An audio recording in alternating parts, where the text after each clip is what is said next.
1절부터 3절까지 제가 한번 읽겠습니다.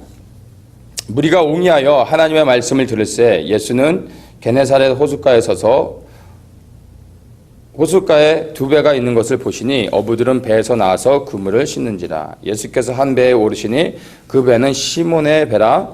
육지에서 조금 뛰기를 청하시고 앉으사 배에서 무리를 가르치시더니 밤이 맞도록 수고했지만 허탕을 치고 돌아온 베드로가 그물을 정리하고 있을 때 예수님은 이 게네사렛 호숫가, 여기가 이제 게네사렛이라고도 말하고 또 어떤 곳에서는 갈릴리라고도 말하고 또 디베라라고도 말합니다. 근데 지명을 다르게 부를 수 있는데 우리가 흔히 아는 갈릴리 바닷가라고도 하고 갈릴리 호숫가라고도 말하는데 갈릴리를 말하는 것입니다. 자, 여기서 예수님이 이 갈릴리에서 사람들을 대상으로, 많은 무리들 대상으로 말씀을 전하고 있는데 수많은 사람들이 예수님께 더 가까이 다가오는 바람에 예수님이 더 이상 말씀을 가르칠 수가 없는 상황이 됐습니다. 그때 예수님 보니까 배가 두 척이 있어요. 그래서 한 배에 오르셔서 배를 육지에서 조금 뒤로 물러가서 바닷가로 띄우게 하십니다. 그래서 사람들이 더 이상 이제 예수님께 가까이 다가갈 수가 없게 됐죠. 바닷가 쪽으로 배를 타고 나가셨기 때문에.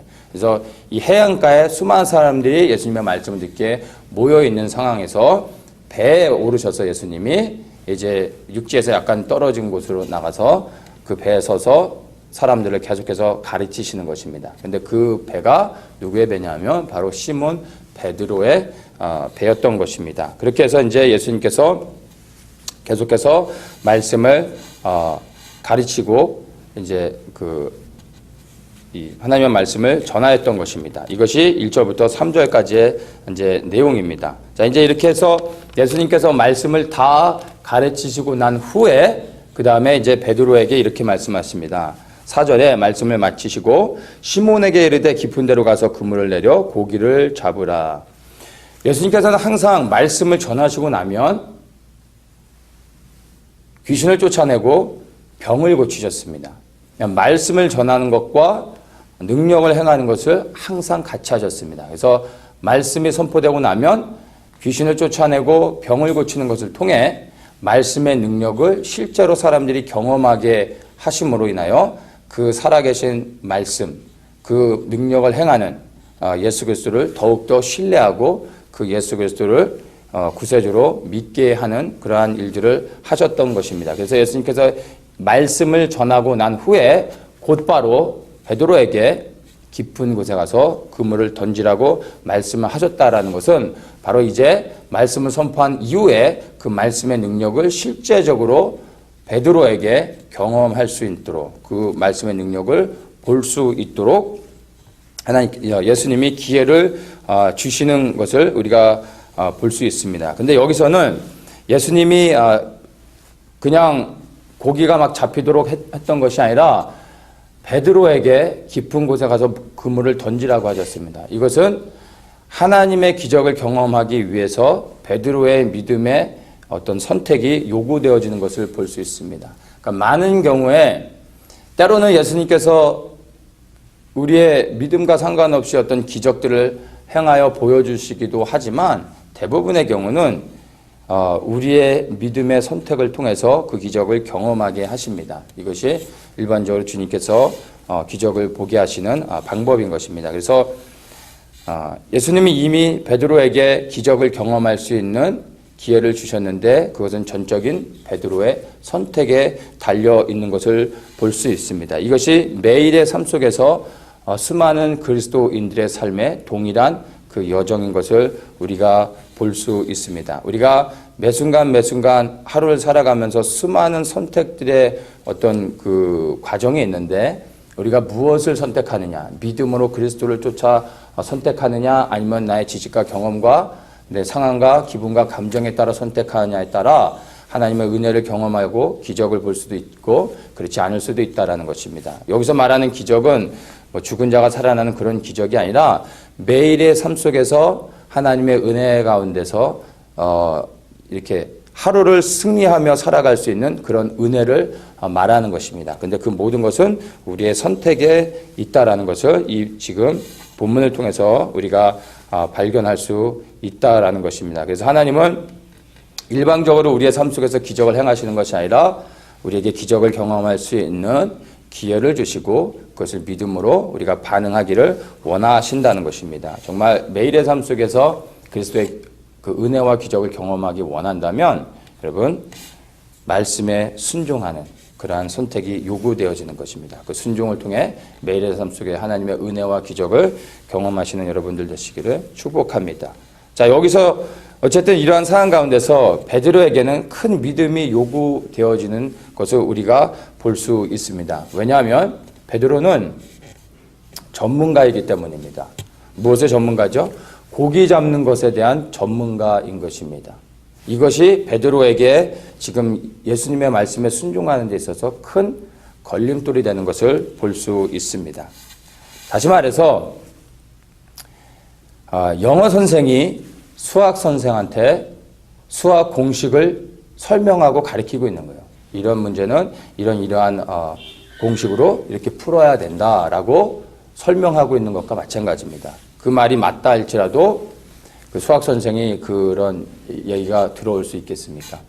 그러니까 베드로는 물고기를 잡는 것에 대해서는 누구 못지않은 전문가인 것입니다. 그런데 세상적인 관점을 보면 목수가 나타나서 어부한테 고기는 이렇게 잡는 거야. 저기 가서 그물을 던져야 돼 라고 말하니 어부인 베드로가 그 말이 들릴 수 있겠습니까? 그래서 때로는 우리의 경험과 지식, 우리가 자랑하는 것들, 우리의 장점이라고 말하는 것들이 사실은 하나님의 말씀에 순종하는 데 있어서 가장 큰 장애물이 될 수 있다는 것을 우리는 인식해야 되는 것입니다. 사실 예수님을 가장 크게 대적했던 자들이 말씀을 모르는 이방인들이 아니라 사실은 바리새인과 서기관들이었습니다. 예수님을 십자가에 달리게 내어줬던 사람들이 그냥 일반 유대인 백성들이 아니라 사실은 하나님을 가장 가까이서 섬겼던 자들이 바로 예수님을 십자가에 내어줬던 것을 우리가 알고 있습니다. 하나님의 말씀을 가장 잘한다고 했던 사람들이 오히려 하나님을 가장 크게 대적했던 것을 볼 때 정말 말씀을 많이 아는다는 것이 하나님을 가장 잘 섬길 수 있다라는 것으로 연결되어지는 것은 아니라는 것을 우리가 알아야 됩니다. 오히려 하나님의 말씀을 많이 안다고 생각하는 자들이 하나님의 말씀에 순종하지 못하는 것을 봅니다. 이게 이제 말씀에 교만이 들어오는 건데 이 말씀의 교만은 굉장히 큰 미혹입니다. 근데 이 미혹에 들어간 자들은 이 깨닫게 하는 것이 굉장히 어렵습니다. 성령 하나님의 은혜가 아니고서는 정말로 깨닫기가 어렵죠. 하나님의 말씀을 알기 때문에 그 말씀에 더 순종하지 못하는 것들이 굉장히 안타깝지만 우리 현실 가운데서 말씀을 많이 하는 자들이 오히려 그 말씀이 머리로 들어가 지식이 돼서 사람을 정죄하고 판단하는 것을 봅니다. 근데 이 말씀이 사실은 우리 가슴으로 들어가서 우리의 생명이 돼서 그 말씀에 순종해야죠. 그럴 때 우리에게 이제 생명이 되는 것입니다. 그래서 이 말씀이 여러분들에게 지식으로 머리로 들어가 지식이 되는 것이 아니라 밑으로 내려가서 생명이 되는 은혜가 있기를 축복합니다. 자, 이렇게 베드로는 고기를 잡는 데 있어서만큼은 정말 전문가인데 비전문가가 나타나서 이렇게 하라라고 말하는 상황 가운데서 이것을 순종하느냐 아니면은 무시하느냐 이 베드로의 선택에 달려 있었던 것입니다. 근데 베드로가 5절에 이렇게 말합니다. 선생이여 우리들이 밤이 맞도록 수고를 하였으되 얻은 것이 없지만은 말씀에 의지하여 내가 그물을 내리리이다. 뭐라고 얘기합니까? 상황을 이제 설명하죠. 내가 전문가로서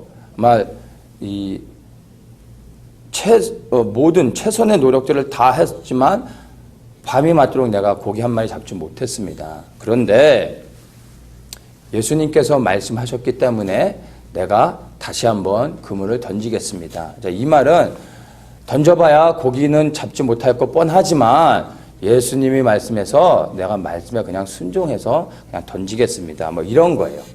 기대하는 것이 그 그물을 던졌을 때 고기를 많이 잡을 것을 기대한 것이 아니라 그냥 예수님이 말씀하셨기 때문에 내가 순종하겠습니다. 라고 이렇게 말하는 것입니다. 말씀에 순종하겠다라고 얘기했어요.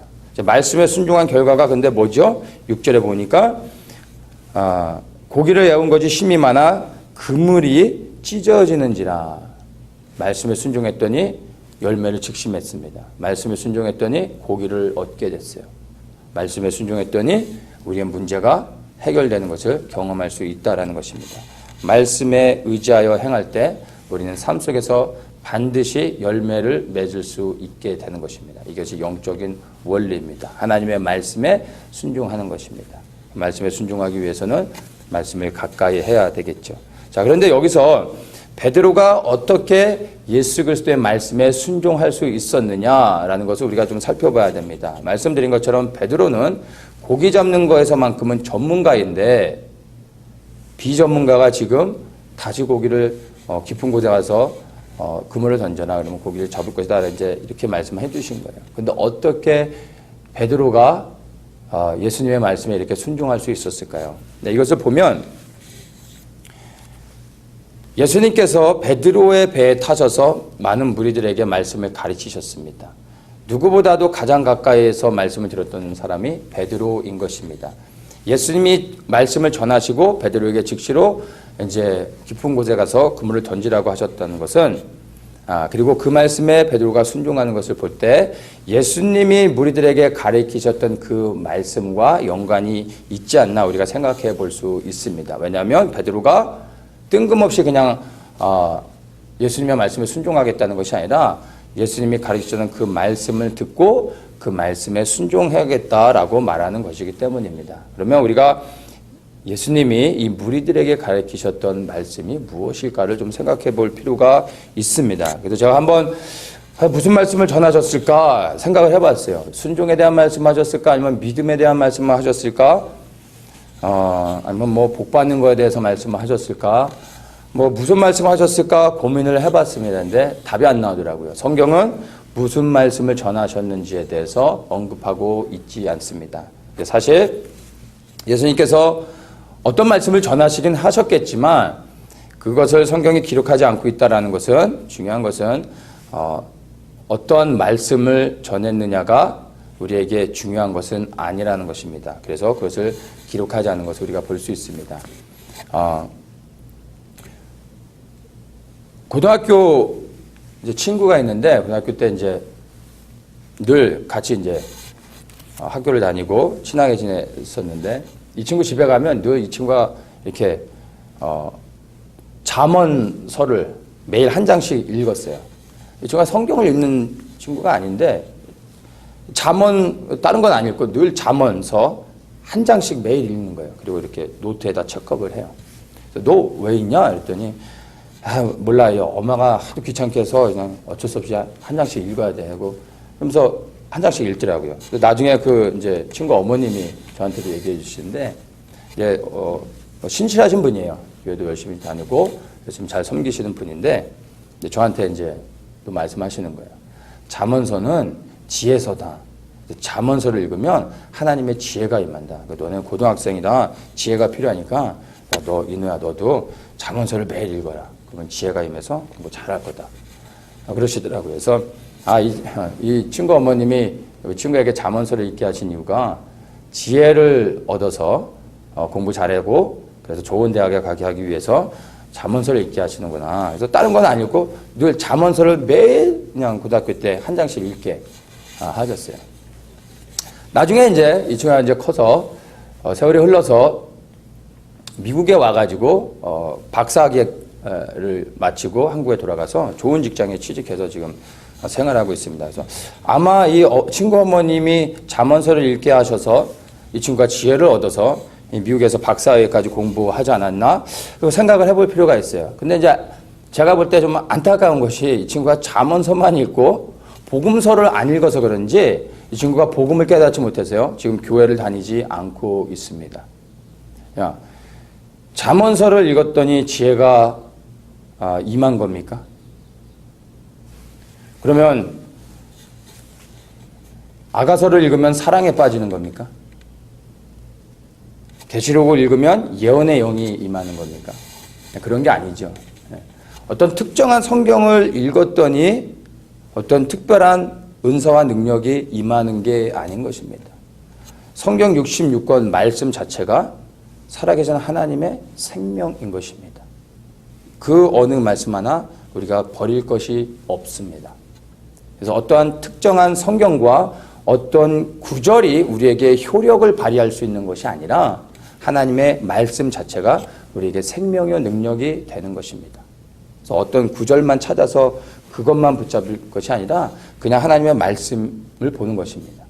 그게 중요한 것입니다. 그래서 하나님의 말씀을 볼 때 성령님이 우리에게 깨닫게 하시고 때로는 필요한 말씀을 성령님이 보게도 하십니다. 중요한 건 우리가 성경을 펴 하나님의 말씀을 창세기부터 계시록까지 그 살아계신 하나님의 말씀을 늘 가까이 대하는 것입니다. 근데 키포인트는 우리가 늘 하나님의 말씀을 가까이 해야 된다라는 것입니다. 이렇게 베드로가 하나님의 말씀을 들었을 때 그 들은 말씀을 통하여 하나님의 말씀에 순종하게 되는 그러한 결단을 하게 되는 것을 우리가 볼 수 있습니다. 그래서 날마다 우리의 삶 속에서도 어떠한 특정한 성경만을 보는 것이 아니라 성경 전체를 늘 보면서 그 성경을 통해 하나님이 우리에게 말씀하실 수 있도록 우리의 영을 오픈해야 된다는 것입니다.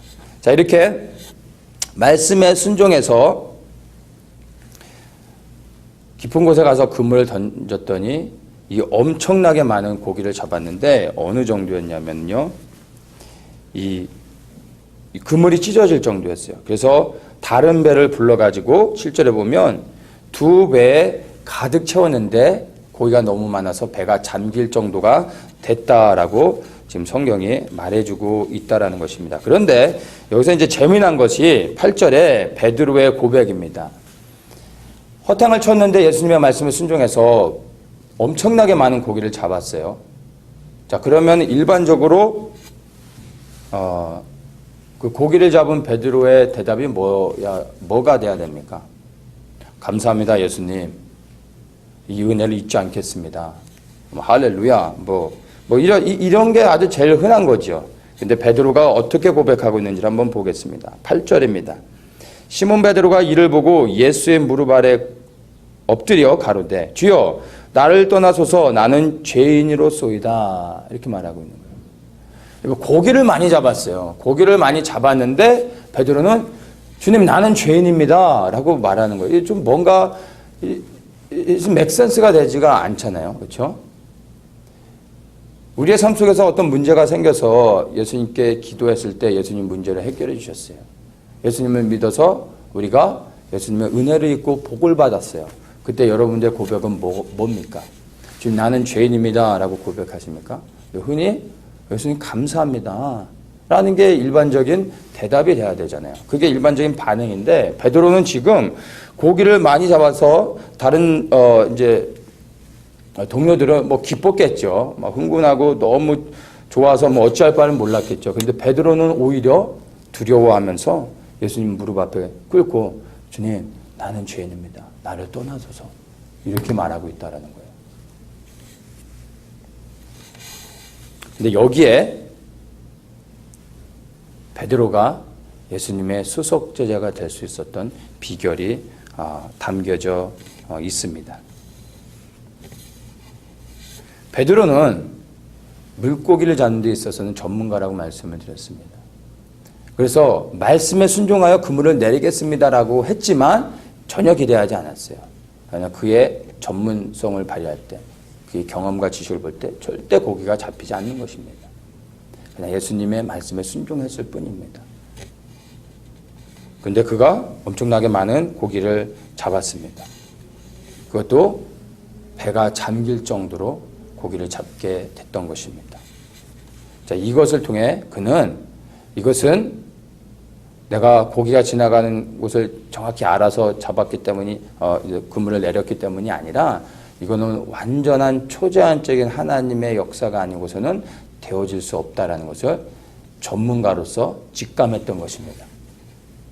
이거는 사람이 할 수 있었던 것이 아니라 바로 하나님의 행하셨다는 것을 그가 깨닫게 되는 순간 이것은 하나님이 하셨구나 라는 것을 그가 깨닫는 순간 어떻게 해요? 예수님이, 그 말씀하셨던 예수님이 하나님이시라는 것을 그가 알게 된 것입니다. 하나님을 앞으로 자기 앞에 같은 배에서 보게 됐던 것이죠. 그 순간 베드로는 예수님의 앞에 무릎을 꿇을 수밖에 없었고, 자신이 하나님 앞에 그 하나님의 생명의 빛이 비춰지는 순간 모든 인간은 자신의 더러운 것이 드러나게 되죠. 그리고 자신이 죄인인 걸 깨닫게 됩니다. 그 앞에 무릎을 꿇고 나는 죄인입니다라는 고백을 할 수밖에 없게 되는 것입니다. 그게 바로 하나님 앞에 선 인간의 자연적인 반응이 되는 것입니다. 어느 누구도 정말 하나님 앞에 섰을 때 고개를 들고 뻔히 쳐다보면서 서 있을 수 없습니다. 하나님의 영광이 우리에게 진짜로 임하는 순간은요, 우리는 죽은 자와 같이 그 앞에 꼼짝달싹 못하고 무릎을 꿇을 수밖에 없는 것입니다. 하나님 앞에 두려워 떨 수밖에 없죠. 이것이 계시록에서 사도 요한이 보여주는 장면이죠. 하나님의 영광을 보는 순간 두려워서 숨을 쉴 수조차 없었고 죽은 자와 같이 됐던 것입니다. 하나님의 영광을 본 자들의 반응인 것입니다. 이 두려움이 성경에서는 곧 여호와를 향한 경외함이라고 말하는 것입니다. 예수님의 이 기적을 행하는 놀라운 일을 통해서 베드로는 예수님이 하나님이시라는 것을 깨닫게 됐던 거예요. 깨닫는 순간 그 하나님 앞에 무릎을 꿇고 자신이 죄인됨을 깨닫고 두려워할 수밖에 없었다라는 것입니다. 그래서 바로 이러한 고백은 사실은 너무나 귀한 것입니다. 우리가 말씀을 통해서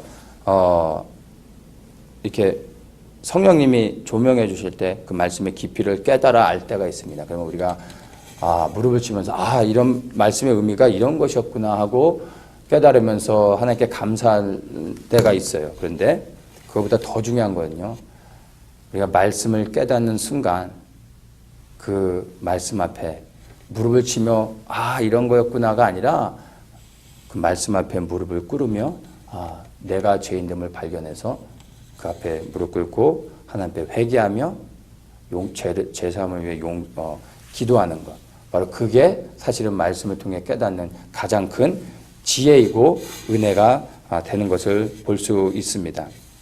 이 베드로는 이 기적을 통해 예수님이 하나님이신 것을 발견했고, 그것을 발견하는 순간 내가 죄를 지었습니다라고 말하지 않고요, 뭐라고 말합니까? 내가 죄인입니다라고 말하고 있습니다. 이것이 정말 우리 모든 믿는 자에게 동일하게 고백되어져야 되는, 깨달아져야 되는 너무나 귀한 은혜라는 것입니다. 왜냐하면 죄를 지었다고 말하는 것과 나의 태생이 죄인이라고 고백하는 것은 완전히 다른 것입니다. 죄의 문제를 다루기 전에 항상 본질적으로 끊임없이 죄를 지을 수밖에 없는 나 자아를 발견하고 그 자아를 먼저 다루는 것이 신앙생활의 가장 기본이 되는 것입니다. 죄를 짓는 자아를 처리하지 않은 상태에서 죄의 문제만을 처리해 나가면요, 이 죄의 문제는 사실은 영원히 처리되지 않은 채로 남게 됩니다. 끊임없이 죄를 짓게 되는 거죠. 나중에는 죄를 사함을 받았음에도 불구하고 끊임없이 죄를 짓는 나를 발견하며 퀘션을 하게 되는 것입니다. 먼저 죄인이 처리되어야만 하는 것입니다. 그리고 나서 죄의 문제를 처리하는 것입니다. 예수님께서 목욕한 자는 이 발만 씻으면 된다고 말씀을 하셨습니다. 바로 목욕했다라는 것은 무엇입니까? 죄인인 내가 처리됐다라는 것을 말하는 것입니다. 죄를 짓는 내가 처리되고 난 후엔 이제 발만 씻으면 되는 것입니다. 그것은 회개함을 통해서 그 즉시 그때 짓는 죄들을 회개할 때 죄사함을 받게 되고 자유케 되는 것입니다. 그런데 죄인이 처리되지 않은 상태에서 죄의 문제만을 자꾸 다루는 것은요, 근본적인 문제를 해결하지 못한 상태로 끊임없이 그 동일한 죄의 문제가 반복될 수밖에 없는 것을 우리가 분명히 인식해야 된다는 것입니다. 사실 많은 그리스도인들이 이러한 문제를 갖고 있습니다. 자기 자신을 십자가의 죽음에 넘기지는 않고 예수님의 구속을 통해 십자가에서 죄사함의 은혜만을 취하려고 하고 있다라는 것입니다. 그러니까 목욕하지 않고 발만 씻고서 온몸이 깨끗하다라고 생각하고 믿으려고 한다라는 것이죠. 예수님이 십자가에서 죽으심으로 나의 죄가 사함을 받았다라는 것은 믿습니다. 그것을 주장합니다. 그런데 그 십자가에서 내가 그리스도와 함께 반드시 죽어야 된다라는 것은 침묵해버리고 생각하지 않는다라는 것입니다. 바로 그것이 오늘날 우리 그리스도인들의 모습이 아닌가 우리가 심각하게 생각해 볼 필요가 있습니다. 죄는 용서받고 싶은데 죄인인 나는 처리하고 싶지 않은 거예요. 그건 건드리고 싶지 않은 거예요. 왜냐하면 그것은 죽음의 과정까지 나아가야 되기 때문에 그것은 쉽지 않죠. 싫은 거예요. 그래서 그냥 발만 씻고 온몸이 깨끗하다라고 믿고 싶은 거예요. 원하는 것만 보고 다른 것들은 그냥 침묵하고 이근호하며 무시해 버리는 것입니다. 발만 씻고 나서 목욕했다고 착각하고 있는 것입니다. 그러나 그것으로 생명을 얻은 것은 아니죠. 그것은 내가 생명을 얻었다라고 믿는다고 해서 그게 실제로 내 삶 속에 그 생명의 역사가 있는 것이 아니라 실제로 내 자아가 반드시 십자가에서 처리되어야만 하는 것입니다. 자, 그런데 발만 씻고 나서도 목욕했다라고 믿는 사람들, 그리고 죄사함을 통해 나는 이제 자유인이 됐고 구원을 받았다라고 착각하며 살아가는 데는 그만한 이유가 있다라는 것입니다. 왜냐하면 가끔씩 내 안에 선을 행하는 나를 발견하게 되는 것입니다. 죄인인 내가 처리되지 않은 상태에서도 예수님을 믿을 수 있습니다. 그렇게 해서 예수님을 믿으면서도 때로는 가끔씩 내가 선을 행합니다. 선을 행할 수 있습니다. 그리고 그렇게 가끔 선을 행하는 나의 모습을 통해서 나는 구원받았구나. 이 정도면 괜찮구나. 나는 의인이 되었구나. 라고 착각하고 믿는 것입니다. 그런데 그 선을 행하는 내가 또다시 다음 날이면 죄를 짓는 것은 무시해버리는 거예요. 그것은 망각한 채로 어쩌다 가끔씩 선을 행하는 나의 모습을 발견하며 그것을 보고 나는 선한 사람이고 구원받은 자다라고 생각하며 착각하고 살아간다라는 것입니다. 많은 그리스도인들이 자기를 처리하지 않은 채로 주님을 섬기며 지금도 살아가고 있습니다. 내가 살아서 나의 삶을 하나님께 헌신하여 내가 나의 의지를 가지고 주님을 섬기는 것과 나는 십자가에서 죽고 내가 완전히 처리되어져서 내가 죽음으로 예수 그리스도께서 내 안에 오셔서 나를 통해 그리스도의 생명이 내 안에서 부활하셔서 그리스도께서 이제 내 안에서 나를 통하여 그분의 삶을 사시는 것과 이 첫 번째 건은요, 완전히 다른 것입니다. 내가 주님을 위해 살아가는 것과 주님이 내 안에서 그분의 삶을 사시는 것, 이것은 완전히 별개의 것임을 우리는 알아야 됩니다. 많은 경우 우리는 우리의 열심과 노력과 헌신을 가지고 주님을 위해 살려고 한다는 것입니다. 가끔 그렇게 사라질 때 우리는 구원받았다라고 믿는 것입니다. 그게 아니라 우리는 죽어져야 됩니다. 우리가 주님을 위해 무엇을 하는 것이 아니라 주님이 우리 안에 오셔서 그분의 일을 하실 수 있도록 우리는 죽으면 된다라는 것입니다. 그래서 주님을 섬기는 것보다 더 중요한 것, 어떤 열매를 맺고 결과를 보는 것보다 더 중요한 것, 내가 무엇을 하고 있느냐보다 더 중요한 것은요, 바로 내가 어떤 사람이 되느냐, 그 주체가 누가 되느냐 하는 것입니다. 그것을 내가 하고 있느냐 아니면 주님이 하고 계시냐, 이것입니다. 내가 선을 행하고 있다고 해서, 하나님의 일을 하고 있다고 해서, 교회를 섬기고 있다고 해서 그 하는 일 때문에 하나님이 기뻐하시고 영광을 받으시는 것이 아니라 그 주체가 누구냐에 따라 하나님이 영광을 받으시기도 하고 하나님의 영광을 받지 않으시기도 한다는 것입니다. 하나님이 주체가 돼서 하시지 않는 모든 것은 하나님과 상관이 없는 일입니다. 사람의 영광을 받는 것이고 사람에게 칭찬을 받는 것이고 하나님과 상관이 없습니다.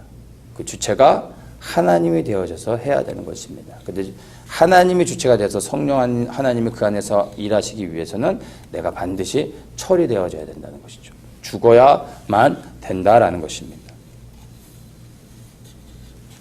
내가 죽지 않고 주님을 섬기면 반드시 충돌이 일어납니다. 그리고 내가 살아서 주님을 섬기다 보면 어느 순간에 문제가 발생하고 또 그 문제로 인해서 하나님을 원망하고 불신하며 시험에 들고 낭망하게 되는 것이죠.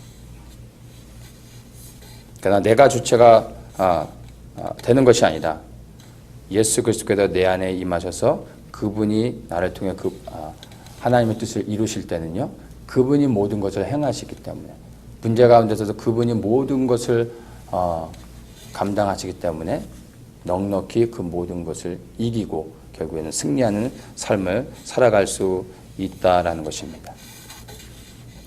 나는 죽고 그리스도가 내 안에 사셔서 그분이 친히 나를 통해 그분의 일을 하실 수 있도록 내 자신을 내어드려야 되는 것입니다. 그러면 반드시 승리합니다. 그래서 자, 이렇게 되기 위해서는요, 그 시작이 무엇이죠? 나 자신이 십자가에 올라가 죽어야 되는 것입니다. 근데 내가 십자가에 올라가 죽기 위해서 첫 번째 선행되어야 될 가장 중요한 것이 내가 죄인인 것을 깨닫는 것입니다. 내가 죄인된 것을 깨닫지 못하면 십자가에 올라갈 필요가 없는 거죠. 올라가려고 하지 않게 되는 것이죠. 이 죄인임을 깨닫는 것이 가장 중요한 것입니다. 그래서 이 베드로는 예수님이 행하셨던 그 기적을 통해 하나님을 발견하게 됩니다. 그리고 그 하나님 앞에 자신이 얼마나 정말 불쌍하고 연약한 구원받아야 될 죄인이라는 것을 발견하게 됐습니다. 그리고 예수님 앞에 무릎을 꿇고 자신의 죄인됨을 고백하게 되는 거죠.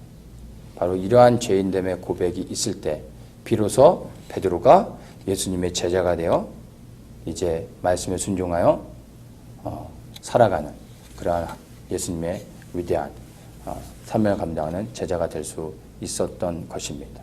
바로 우리의 삶 속에서 우리가 예수 그리스도를 이 베드로와 같이 말씀에 순종해서 이제 그 말씀을 따라 살아가는 그리스도의 제자가 되기 위해서는요, 첫 번째 선행되어져야 될 그 무엇보다 가장 중요한 것이 내가 죄인됨을 깨닫는 것입니다. 이것은 내 지혜에 있지 않습니다. 초자연적인 하나님의 역사하심으로 하나님이 우리가 얼마나 하나님 앞에 비참한 죄인인지를 드러내 주실 때 그것을 고백할 수 있는 것입니다.